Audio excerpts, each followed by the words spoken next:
Yan, hello guys ulit. Nandito na naman po ulit si JR Doria TV para mag-ikot-ikot na naman po ulit dito sa Pasig River Esplanade, sa Intendencia, sa Plaza Mexico at saka po sa Maestranza. So samahan niyo po ulit ako, mag-ikot-ikot na naman ngayong araw ng Wednesday, February 12, 2025. Tara, simulan natin yung pag-iikot mga tropa kids.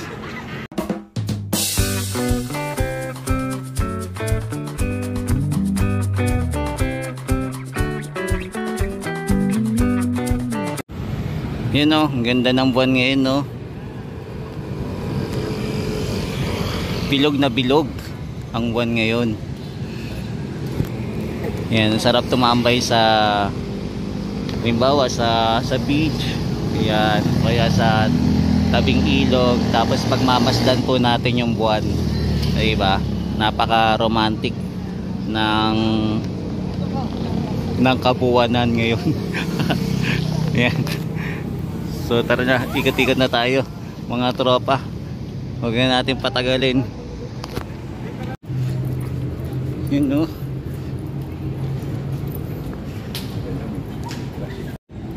Yan, dito ko muna sisimulan mag-vlog banda sa MacArthur Bridge. So meron pala dito neon light, kaya lang putol na yung neon light dito, hindi na buo hanggang abot doon sa kabila dito sa Santa Cruz. So putol na siya, hanggang dito na lang po pala yung may ilaw no. Kasi yan, mapapansin pa rin po natin yung kabilugan ng buwan. At may mapapansin din tayo dito mga pilote no, na nakalubog dito sa Pasig River Esplanade. Yan, dito muna ako nagsimula dito sa area ng ENB. So kakamustahin lang natin itong Esplanade ng ENB, kung ano na yung update dito. So ito ngayon ay Wednesday. So ito yung mga kababayan natin na mamasyal dito sa Phase A and B. So ito, bihira na lang tayo pasyal dito dahil na rin doon sa ginagawa sa Maestranza. So aabot tayo hanggang doon, mamasyal din tayo. Kaya medyo mahaba na din po yung nilalakad natin simula dito sa MacArthur Bridge hanggang papunta na po doon sa Maestranza, sa may Plaza Mexico bago po Maestranza. So ito muna yung natin, update dito kung ano na yung mga pangyayari dito no. Yan, ilang tulog na lang po at malapit na po yung Valentine's Day. Yan, sa mga kababayan natin na gustong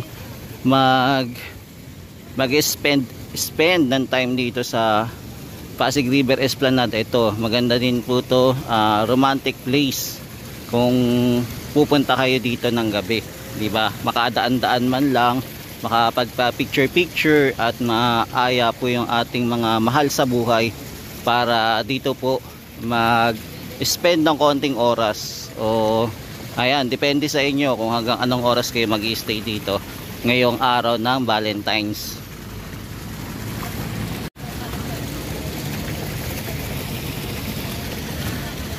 Yan, so hindi pa rin po mawala yung mga kababayan natin na nagpapa-picture dito pag namamasyal. Tapos meron din po dito na ayan, nagti-TikTok. Meron din po mga booth na pwede po kayo magpa-picture. Ayan, tapos mapapansin din po natin yung mga senior citizen po na dumadalaw din po dito para mamasyal dito sa Pasig River Esplanade. Yan, ang Pasig River Esplanade po ay ginawa noong January 2024. So itong Esplanade naman po to natapos po noong March. Nagkaroon po dito ng inauguration. So halos isang taon na rin po no. Tagal na. So ito po yung itsura niyan. Yan, halos malapit na po, mag-iisang taon na po itong Pasig River Esplanade. At ayan, nagsimula tayo naman mag-vlog dito ng time ng August naman. July pala, ayan, July. So nagsimula tayo mag-vlog dito ng July dahil na rin po nagkaroon tayo ng problema sa ating account na demonetize. Ayan, kaya nag-ikot-ikot tayo dito para mag-vlog. Ayan, so minabuti kong mag-ikot-ikot dito para ibalik natin ulit yung ating monetization. Ayan, so ayun yung mga memories natin ng time ng 2024.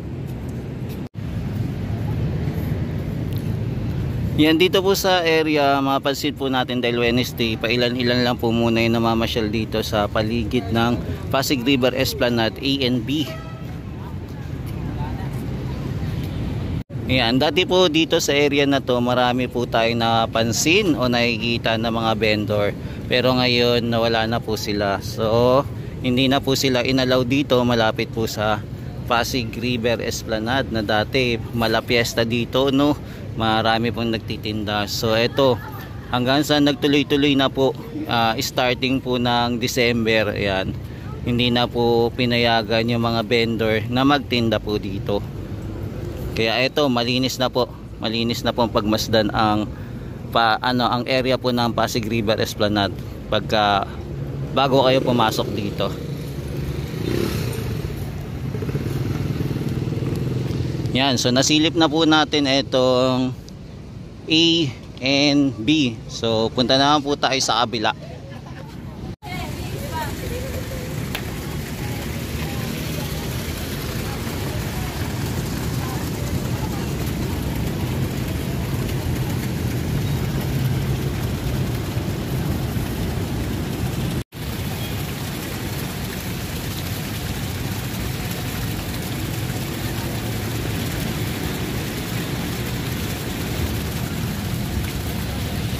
Yan, dito naman po sa area, open na po, pwede na po makadaan yung mga kababayan natin na dati po sarado, na yung mga kababayan natin galing po sa Jones Bridge, pwede na pong dumaan dito papasok po ng Esplanade. So dati po sarado dito dahil inaayos, pero ngayon open na po.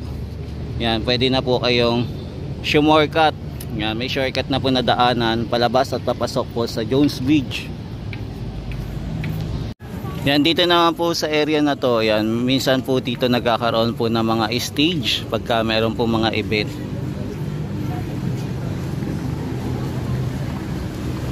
So ito po yung mga kababayan natin na namamasyal po ngayong araw ng Wednesday po. Yan, tapos dito naman po yung papunta sa taas kung gusto nyo pong kumain ng mga sa mga bazaar po. Ayan, meron din pong kainan dito, may mga food bazaar at saka mga accessories din, mga pamperya po. Yan, nandito po sa taas sa roof deck po.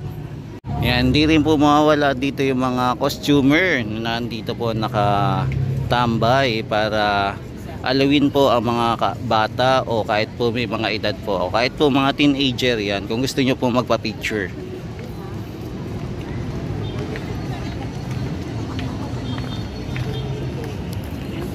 Yan, dahil malapit na po yung Valentine's, ayan, pwede po kayo mamili din dito na mga gusto nyong bilhin para sa mga kadate nyo po dito sa Pasig River Esplanade. Ayan, meron din pong mga chocolate dito, flowers, ayan, mga gusto nyo pong bilhin, so available po dito.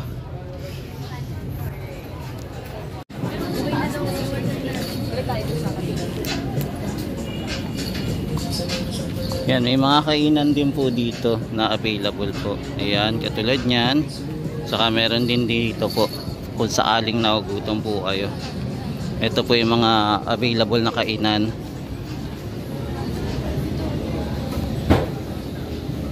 Yan, dito din po yung Brew Point. Ayan, at saka Captain Grills.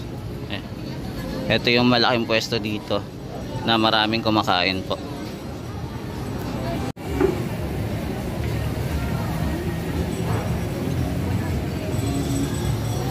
Kasi ito naman po yung pinaka-center po ng Pasig River Esplanade Phase 1C.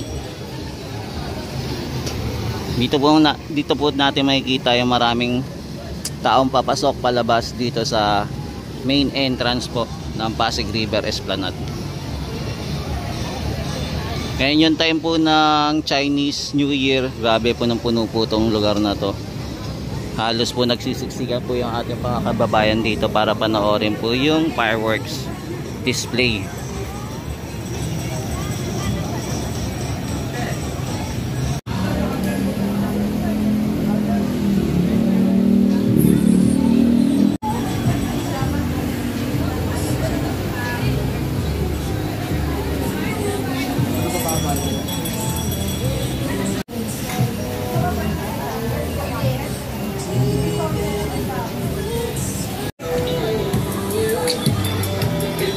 Yan, meron din po palang nagtitinda dito ng mga bulaklak, mga gifts, ayan, chocolate and more po. Yan, available po dito.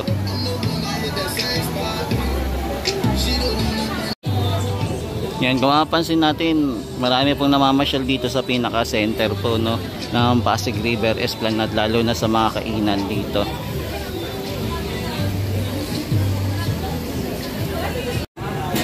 Yan, binago na pala nila yung pwesto ni no coffee and and espresso. Binago niya na, dati nandito sa may gilid. Yan, inurong niya na.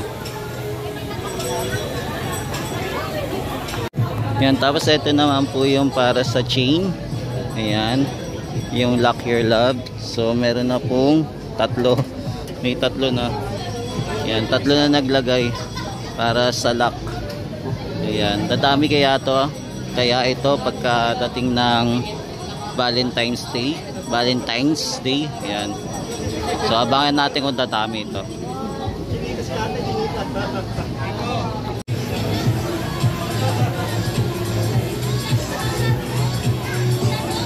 Yan, dito pala mukhang magkakaroon na din pala dito ng tindahan, no. Ayan, sineset up na po nila yung electric fan din para sa mga customer nila. Mukhang malaki-laking lugar yung kinuha nila, no. Ayan.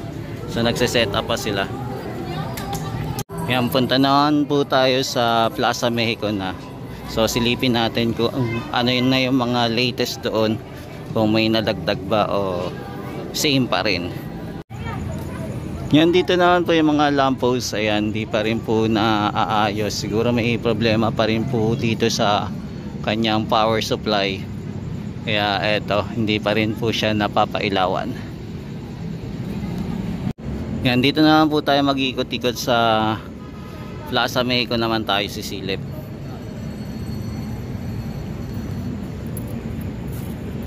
Yan, so ito na po yung Plaza Mexico.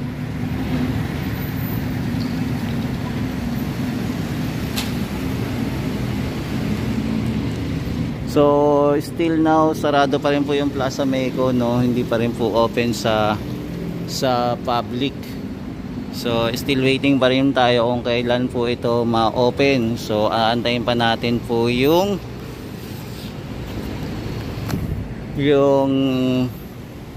inauguration bago po ito ma-open to the public po. Yan, dito po tinanggal na din po pala yung mga nasirang paver stone. So yung kagabi pumunta tayo dito, meron pa po mga paver stone na nakalagay dito. So ngayon inayos na po nila at nilinis na din etong area. So ito na po yung itsura, no.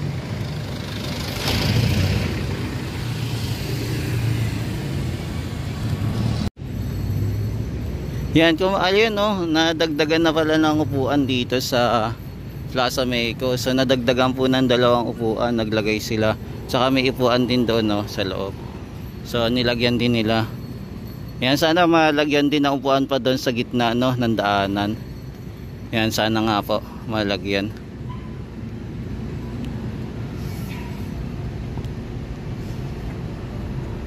Yan, so ito yung ganap po sa Plaza Mexico po. Yan, so ito din po yung upuan dito, no, na napakahabang upuan. Ayan. So napakaliwanag talaga dito, no. Dito sa area po ng Plaza Mexico.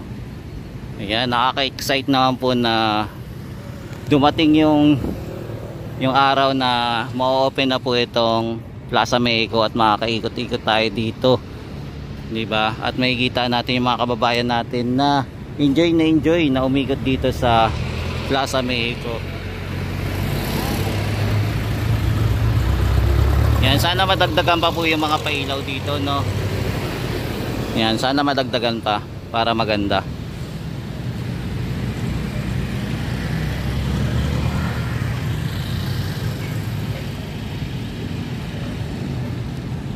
Yan, so ito naman po ang ating intendensya. So tuloy-tuloy pa rin po ang pagtatrabaho dito. Ayan, non-stop pa rin po. Pero sa ngayon po, wala po tayong nakapansin na nag-overtime po ngayon, no? Wala po tayong nakita mga kababayan natin nagtatrabaho ngayon para magtrabaho ngayong gabi.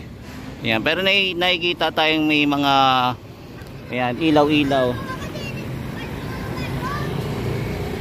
Ayan, so eto, quick update lang tayo dito sa intendensya kung ano yung mga kaganapan dito. Yan, tapos dito naman po yung pinakadulo. Mukhang tinatanggal na eto unti-unti yung mga ano dito, no, mga kalat. Yan, unti-unti na nilang tinatanggal. Tapos ito yung pinakadulo po ng Plaza Mexico, malapit na po sa tulay. Tapos ito po yung mga halaman dito. Ayan. So ito po yung itsura ng Plaza Mexico po.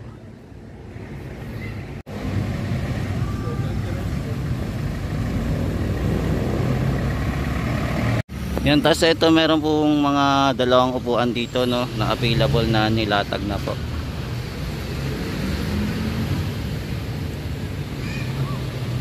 Yan, nandito naman po ulit tayo sa Plaza Mexico, sa kabilang lugar naman po ng Plaza Mexico.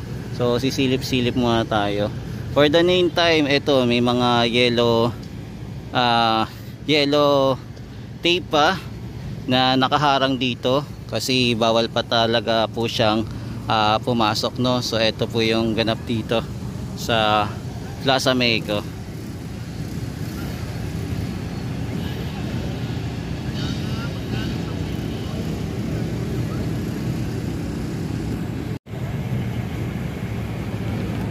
Yan, so ito naman yung kabilang Plaza Mexico, no. Ito yung lugar natin.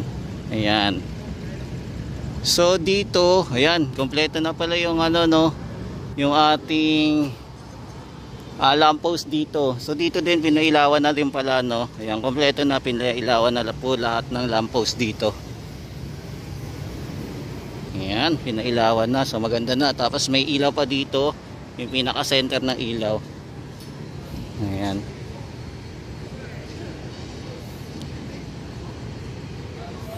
Yan, kaya abangan natin sa nalalapit po na inauguration itong area.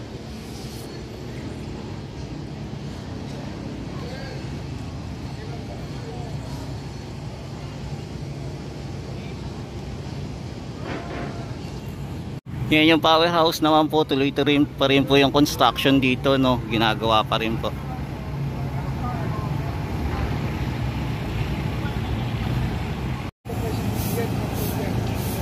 Yan, so ito na po itsura ng Plaza Maestranza, no. Grabe ang liwanag na po dito. Kompleto na po yung ilaw, sobrang ganda na. Yan, so ito na yung mga poste na tinayo po. Ang bilis, no, naitayo na agad. So maliwanag na po yung area dito. So yung baluster po ngayon hindi muna pinailawan. So tinesting po muna yung mga pailaw dito. Sabi ko nga, may nagbibigay sa akin ng tarpaulin. Ayaw na kasi mabigat daw. Makapal talaga yun.